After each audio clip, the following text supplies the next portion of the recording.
Welcome to the Galaxy Man Show. So, for my very next guest of this week is this incredible artist known by the name of Angela Chambers, who I'm about to invite onto the Galaxy Man Show right now as a guest. So, everyone, go show Angela one amazing support, and here's Angela. Hi, Angela, how's it going? I'm great. I'm good. How are you? Really All the way in Australia? good. I know, right? Well, I just want to say first up, thank you so much, Angela, for taking the time to join my show. It is such an incredible pleasure having you on the show for today. To people that don't know who you are, Angela, if you can give like a bit of backstory about yourself, and then we'll dive right into the questions. Yeah, so I'm basically, I'm like an independent artist, flautist, singer, and do music for about 10 years now. And yeah, I'm basically writing, um, and that's coming out in September.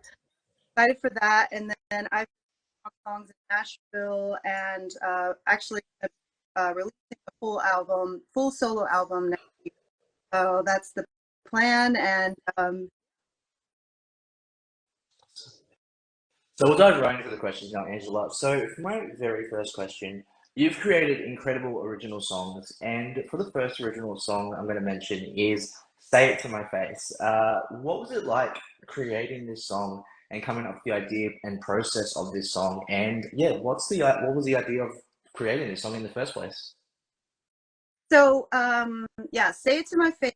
It was a song written like during a very tumultuous time in my career. I was going through a lot of changes, still learning how to like cope with rejection and try not to take it personal when, it came to the music business. And even though I felt that people had kind of turned back on me, I could not find like the right people to work with who actually believed in me as an artist.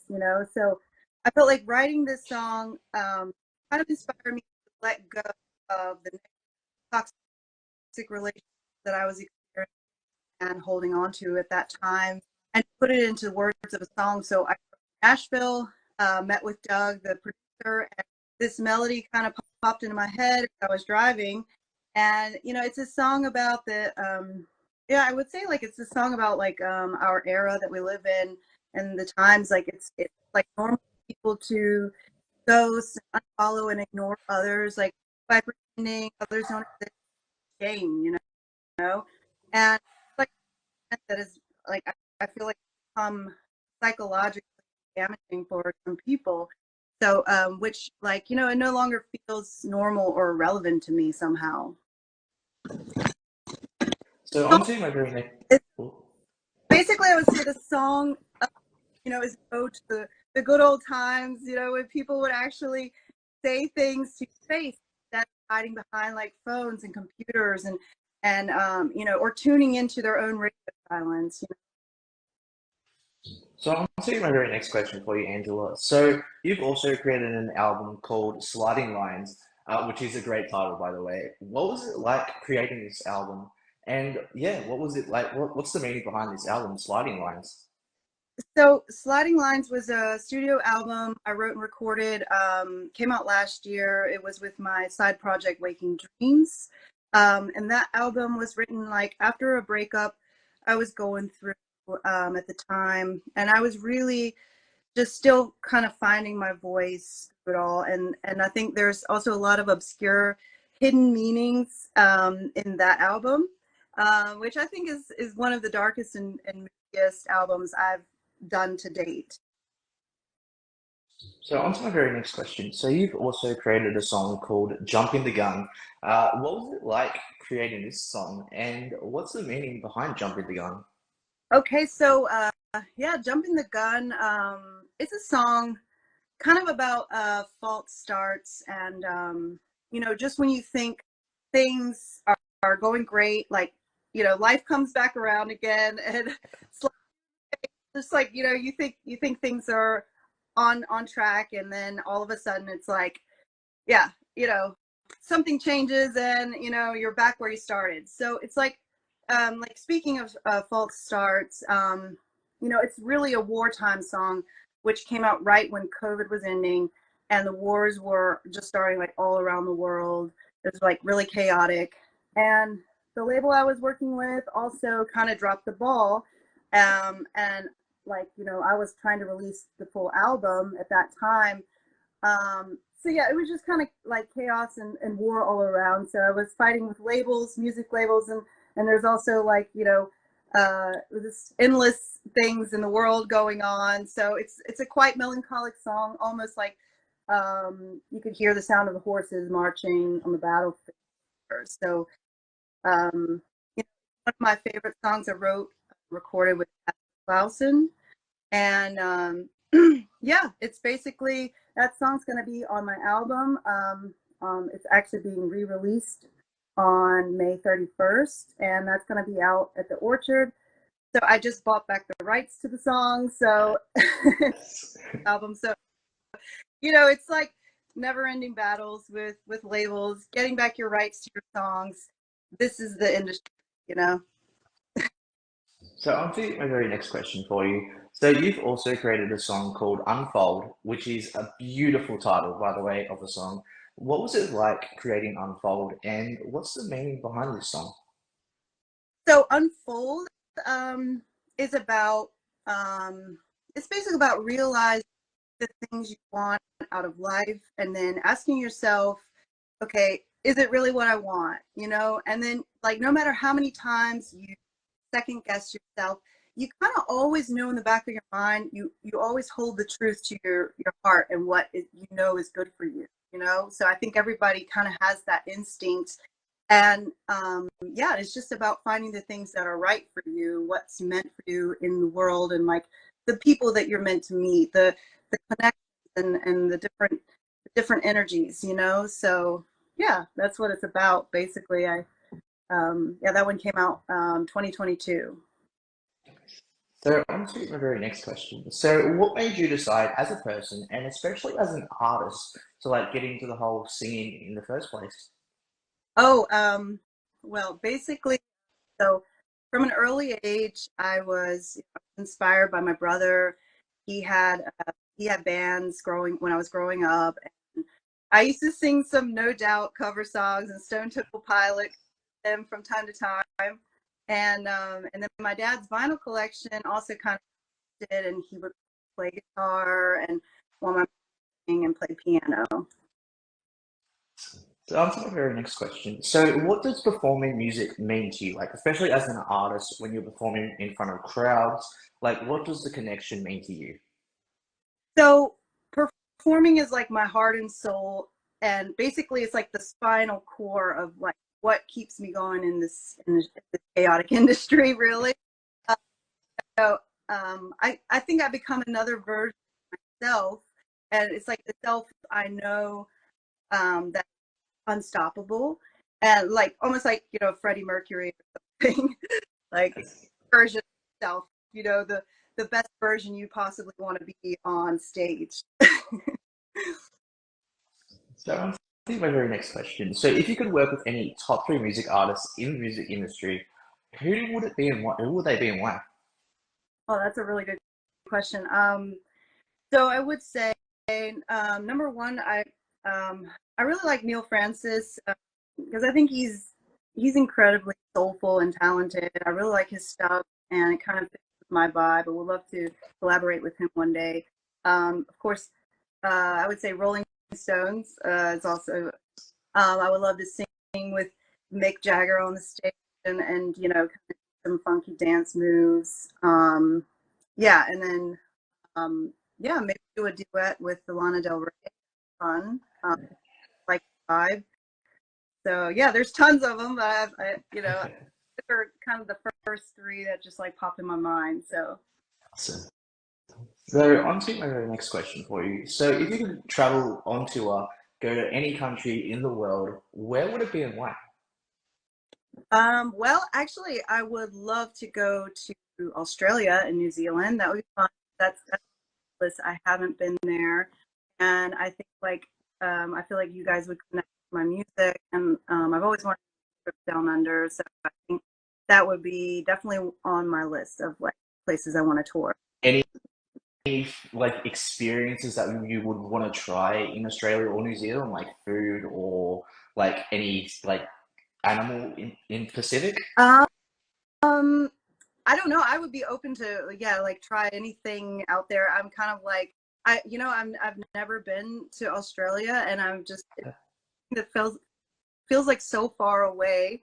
And I know it's just a plane ride away, but I would love to just kind of, yeah, it would be so much fun to experience that and the whole vibe there. Yes.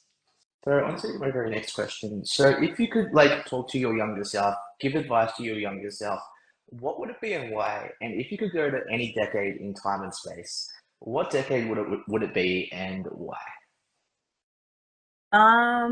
Let's see. Oh, so I would tell myself, my younger self, that I deserve all the success in the world and that I am good enough to accomplish what I want, all my dreams. I would never self-doubt myself. Um, I think that's very important. I would travel back in time to, let's say, uh, I would say like I would travel back to like a classic songwriting studio session in the 70s or 80s where I could solely focus on producing the best possible vocals and lyrics of a song instead of like, creating endless amounts of content for like, apathetic eyes or whatever. So like basically just focus on writing and recording a good song and with like a great team, a core group of people in the studio. And I think that would be so fun, to do that time travel. I mean, maybe I already time traveled. I don't know. Yes. So You know, I'm thinking very, yeah, yeah. I tell you what, time travel would be amazing. Like if you could go, like for me, I would say the 60s or 70s. I would 100% go to either the 60s or 70s because I think those era and times had like the most amazing music, amazing like artists, especially in those times, and yeah. the vibes of like the 70s and 60s would be Oh yeah, just amazing to see. it is. So I 100%, It yeah. was a different era and time of music, and it was just very special. And I wasn't even born then, but I miss it because I know that I would have loved it. I would have thrived then, and now I'm stuck in this era where it's like, Yeah. you know, I'm like not really fitting, knowing where I fit in, and it's yeah, it's weird. So on to my very next question for you, Angela. So if you could give upcoming artists advice on wanting to start out in the music industry, what advice would you give to upcoming artists? That's a good question. So my advice would be to basically like stay true to your path and what makes you an original artist, because I think life is just too short to listen to what everybody else thinks or says about you or how you should be as an artist. And yeah, also like don't quit your day job. Find something inspiring what also lets you to create music, because the industry is so fickle. And I think like, yeah, it's very fickle and just changing all the time. And then like, 1 minute you're hot, the next minute you're not. So on to my very next question. So like what are like the positive and negative side into the music industry and how do you get through those like negative moments as an artist? Okay, so repeat that one again. So what are like the positive and negative side into the music industry and how do you get through those like negative moments as an artist? So I would say like the positive things about being an artist, of course, you get to write and record your own stuff. You get to tour if you want. You get to meet other musicians. You get to collaborate with different artists and producers. The negative parts, I would say, yeah, the music business and the idea of getting the numbers, and that's become installed in the artist's brain from early on, that like we have to build up the numbers on Spotify in order to be someone, and you're no one if you don't have 1 million streams or more. So I think that that's put a lot of pressure on artists to really, um, yeah, to like focus on numbers, which, it's become a machine like that. It's more about, it loses some of the I don't know, like the charm to it somehow, and I think artists really want to focus on what they do best, and want to feel that they're contributing what they do the best to society, so it's like, and I think that kind of loses the magic there. So when there's just that focus on um, somehow always being in the limelight, or the biggest, with the biggest numbers. And I think, like, yeah, it's great building your fan base and everything and connecting with people, but I feel that, like, the best way that I do that is by playing live shows, where it feels like that feels organic to me and natural. It's just like you meet people after the show, people come out and you meet new people and you get new listeners, and so that feels like that for me makes it worth it. On to my very last question. So, what's next for you for the rest of 2024? Anything that you'd like to announce on the show? Yes, so coming up in 2024, I will be releasing my new solo pop EP, which I wrote and recorded in Nashville with Doug Romanoff. And yeah, I've got two more. I just released Say It to My Face, and I've got two more songs in the pipeline, Wrong Girl and The Key, that are coming out soon, and that's going to be in the next, over the summer. And then I'm planning to release the EP in September, October, and then do some more live shows. Yeah, and then I'll be dropping, like, full solo album early next year. But I have some shows coming up in LA and Europe. I've got a show at an exhibition in Berlin in September, and yeah, exciting things ahead. Well, I would love to ask, by the way, I don't know if you have time or anything, but I would love to ask if you could give it like a little performance of like one of your original songs or something, by the way. Oh yeah, awesome. That'd be fun. Awesome. So let's see. I can do let's see. I'll do let's do Say It to My Face. So I'll just do like a little a cappella version of it, Sounds like good. um um say it, just say it to my face, yeah. Say it to my face, baby. Say it. Just say it to my face. Say it to my face, baby. There's just one thing you are so good at: throwing knives behind my back. There's just one thing you are so good at: throwing knives behind my back. Say it, just say it to my face, yeah. Say it to my face, baby. Yeah. Yes, Angela. Oh my God. Wow. Thank You you. are truly inspiring. I just wanted to say thank you so much again for appearing on my show. It meant so much that you have appeared on my show today. Oh, Any this is awesome. any last final thoughts or anything that you'd like to share to people on the show? I would just say, I hope everyone is well and doing well, and I hope that everybody can keep following their dreams no matter what it takes, and even though times feel very chaotic and sometimes out of sorts, but I think I feel hopeful for the future, that there's going to be a light at the tunnel, and that we're all going to kind of come together, and we're going to have yeah, like a glory period again, a renaissance. I think I believe Renaissance era that I hope will come soon.